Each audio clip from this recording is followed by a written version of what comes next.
Hello and welcome. This is Correlation Part 2, how to compute a correlation using the column-by-column approach.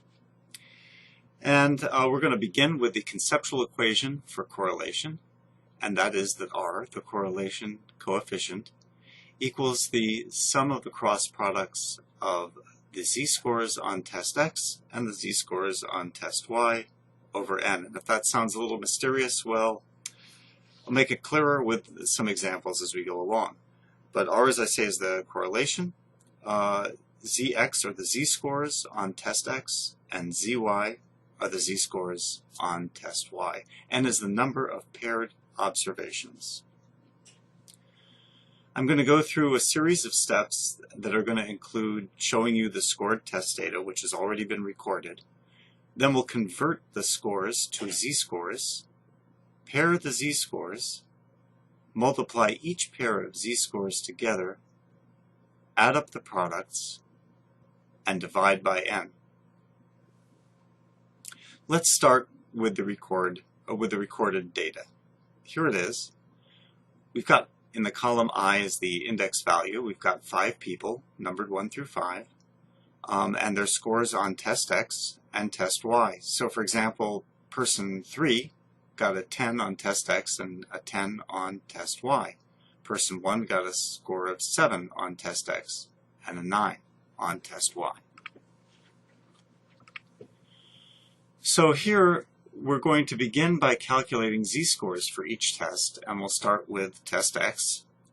And on the left-hand side are the 5 scores on test X, 7, 9, 10, 11, and 13. And again, these are in order for the people 1, 2, 3, 4, and 5. We'll add them up to get on the way to getting the mean. So 7 plus 9 is 16, plus 10, 26, plus 11, 37, and plus 13 would be 50. We'll divide by 5, and that will give us a mean of 10. Next, we'll get the deviation scores, and this is just like we do when we get any set of z-scores. These are exactly the regular steps that we go through. So 7 minus 10 will be minus 3, 9 minus 10 minus 1, 10 minus 10 will be 0, and so on, and I've shown those there in the column under the little x. Our next step, to square those deviations. That's going to give us, in the squared column, 9, 1, 0, 1, and 9. There they are.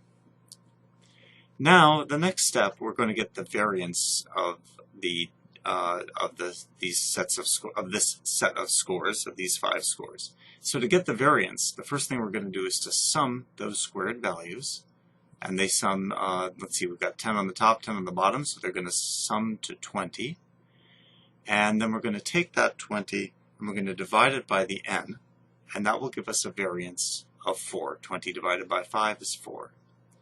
And then the standard deviation would be the square root of that variance, and that would be 2. And we'll place that 2 in the standard deviation column. Now, the z-scores, remember, are z's equal the deviation over the standard deviation.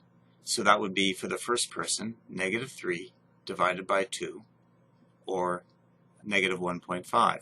For the second person, negative 1 divided by 2, or negative 0.5. For the third person, 0 divided by 2, or 0, and so on. And there are our z-scores for test X. We're much of the way there. Now what we're going to do is to calculate the z-scores for test Y. Once again, we have a set of scores for the 5 people, 9, 7, 10, 13, and 11. And you'll notice actually that these are the same scores as for test X, but they are in a different order. So if we go all the way back to the beginning here, whoops, person 1 got a 7 on test X and a 9 on test Y, but person 2 got a 9 on test X and a 7 on test Y. So we've got the same numbers, but different people got, the scores that people got varied from test X and to test Y. All right, let's catch ourselves up here. The mean of those numbers, because they are the same, they again add to 50. 11 plus 13 is 24, plus 10 is 34, plus 7 is 41, plus 9 is 50. That time I added from the bottom going up. The deviations are 9 minus 10 is minus 1, 7 minus 10 minus 3, 10 minus 10, 0, and so forth. We square them. We're going to get 1, 9, 0, 9, and 1. We're going to sum those. We get 20. We divide to get the variance, we divide the 20 by the n, which is 5. We get a 4. And the standard deviation, once again, is the square root of that 4, or 2. This brings us to our z-scores. We get minus 1 divided by 2. That is the deviation score divided by the standard deviation. And that's going to be a z of negative 0.5. And there are the rest of the z-scores for the y, for test y.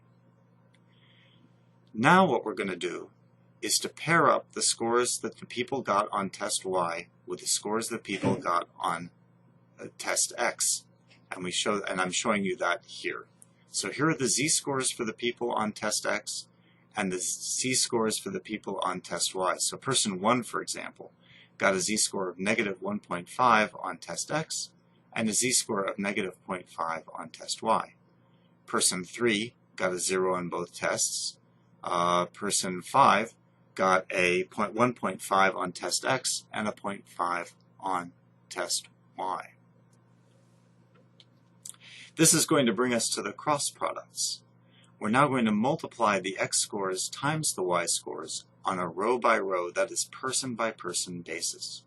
So person 1 got a negative 1.5 on test x and a negative 0.5 z-score on test y. And those will multiply together to form a positive 0.75 for person 1.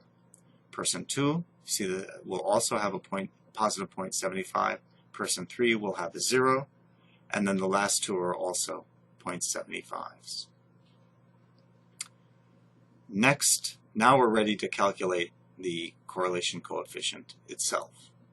To do that, we're going to take the sum of the cross products, zx and zy, and you can see that we've got 0.75 times plus 0.75 is 1.5, and we've got that a second time. So that's going to add up to 3.0. And there's our sum there. So the r is going to be 3 divided by 5, or 0.6. And that's it. That's how we get our correlation coefficient. And it's that simple, using that formula where r is the sum of the cross products of the z's on the x test and the z's for test y, all divided by n. Thank you very much for viewing this video. I hope it was helpful, and please feel free to give me any feedback if you see ways that it can be improved.